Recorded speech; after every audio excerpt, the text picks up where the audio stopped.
Hello అండి, ఈరోజు video ఏంటో తెలుసా? రంజాన్ మాసంలో దొరికే స్పెషల్ హలీం.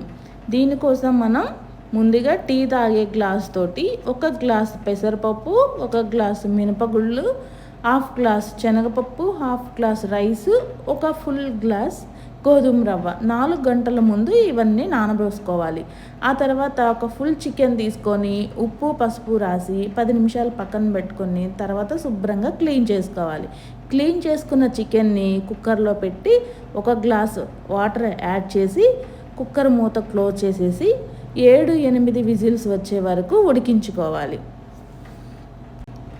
కుక్కర్ మొత్తం ఆవిరిపోయిన తర్వాత మూత తీసేసి బోన్ నుంచి మీట్ని సపరేట్ చేయాలి.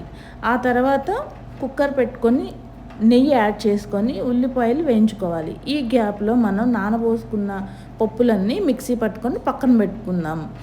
బ్రౌన్ కలర్ వచ్చిన తర్వాత ఆనియన్స్, కొత్తిమీర, పుదీనా, పచ్చిమిర్చి, ఉప్పు, కారం, అల్లం paste, garam masala, black pepper, అలాగే చికెన్ మసాలా కొంచెం యాడ్ చేసుకుందాం.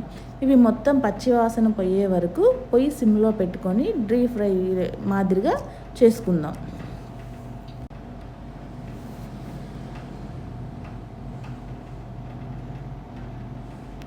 ఆ తర్వాత మనం ముందుగానే బోన్ నుంచి మీట్ సపరేట్ చేసుకుందాం కదా, ఆ మీట్ కూడా ఇందులో వేసుకొని ఒక 10-15 నిమిషాలు వేయించుకుందాం.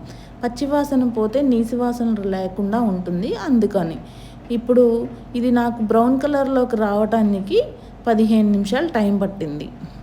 ఆ తర్వాత మనం ముందుగానే మిక్సీ పట్టుకున్న పప్పుల మిశ్రమం ఉంది కదా, అది కూడా వేసుకొని మళ్ళీ ఒక 10 నిమిషాలు దాన్ని ఫ్రై చేసుకుందాం. ఆ తర్వాత లాస్ట్లో చికెన్ మసాలా వేసి 1 గ్లాసు వాటర్ పోసి మనం పప్పు గుత్తి ఉంటుంది కదా, మధ్య మధ్యలో నెయ్యి యాడ్ చేసుకుంటూ ఇలా వీడియోలో చూపిస్తున్నట్లుగా మనం పప్పును మెదిపినట్టు మెదపాలి.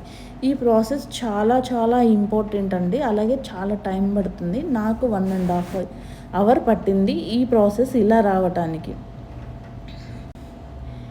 దీనికి మెయిన్ ఇంగ్రీడియంట్ నెయ్యి అండి. నెయ్యి పోసుకుంటూ ఇలా మెదుపుకుంటే టేస్ట్ చాలా చాలా బాగుంటుంది. ఆ తర్వాత పక్కన కళాయిలో నెయ్యి యాడ్ చేసుకొని డ్రై ఫ్రూట్స్ ఫ్రై చేసుకొని పక్కన ఉంచుకోవాలి. ఇప్పుడు బాగా రెడీ అయిన హలీంలోకి కొత్తిమీర, పుదీనా, బ్రౌన్ ఆనియన్స్, అలాగే మనం వేయించి పక్కన పెట్టుకున్న డ్రై ఫ్రూట్స్ అన్నీ యాడ్ చేసుకోవాలి. నాకు ఇంట్లో జీడిపప్పు అయిపోయింది, చూసుకోలేదు, అందుకని బాదం ఇంకా పుచ్చపప్పు ఉంటే అది ఫ్రై చేశాను. అలాగే కొత్తిమీర, పుదీనా కూడా యాడ్ చేశాను. ఇప్పుడు ఈ పప్పులన్నీ వేసుకొని బాగా కలుపుకోవాలి. ఇది గంట సేపు పొయ్యి మీద మగ్గితేనే టేస్ట్ వస్తుంది. ఇది మర్చిపోవద్దు. ఇప్పుడు నేను టేస్ట్ చేస్తున్నాను. టేస్ట్ ఎలా ఉందో ఎలా వచ్చిందో నేను కూడా ఫస్ట్ టైమే చేశాను. ఇప్పుడు నేను టేస్ట్ చేసి టేస్ట్ ఎలా ఉందో చెప్తాను, బయట కొన్నదానికి ఇంట్లో తయారు చేసిన దానికి. నాకైతే బాగా నచ్చిందండి, ఎందుకంటే అక్కడ చాలా హార్డ్ వర్క్ ఉంది. ఆ హార్డ్ వర్క్ తగ్గట్టుగానే టేస్ట్ కూడా అదిరిపోయింది. ఒక్కసారి మీరు కూడా తయారు చేసుకోండి ఇంట్లో. వీడియో నచ్చితే లైక్ చేయండి, సబ్స్క్రైబ్ చేయండి.